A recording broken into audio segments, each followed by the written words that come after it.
La ville bat pavillon Tour de France. Comme cet hôtel depuis un an, il est intégralement réservé jusqu'aux cuisines privatisées avec un chef Tour de France pour loger et nourrir les équipes. Idem dans cet autre établissement. Mais pas moyen de vous en dire plus sur ces coureurs mystères. Les personnels sont tenus au silence par l'organisation du Tour de France. Aux manettes également, tout aussi discrets mais bien plus loquaces, les ouvriers de ce vaste chantier ce matin, des électriciens. On enlève un ancien comptage pour en mettre un nouveau neuf qui soit conforme à tout ce qu'il va y avoir besoin maintenant pour le Tour de France. Des manipulations indispensables pour accueillir ici, sur les allées de Tourny, le fameux village du Tour et son podium central. Monté en 6 heures au dernier moment par les équipes du Tour. Alors bien sûr, en amont, tout doit être prêt.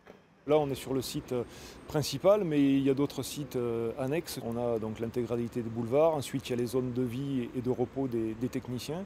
3,5 km de barrières à mettre en place. 400 panneaux de stationnement interdit pour que le parcours soit totalement dégagé de tout véhicule.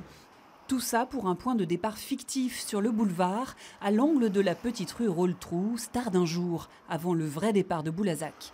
Nous avons pris de la hauteur pour visualiser l'itinéraire du peloton. On imagine très bien la foule et à la fois l'ensemble des cyclistes au départ de Périgueux. Si on a la chance vraiment d'avoir une étape ensoleillée, ça va être magnifique. C'était même inespéré d'avoir le tracé qu'on a, avec notamment la traversée de Dôme. Ça va être vraiment tout simplement exceptionnel comme carte postale. C'est, je dirais, quasiment le parcours idéal.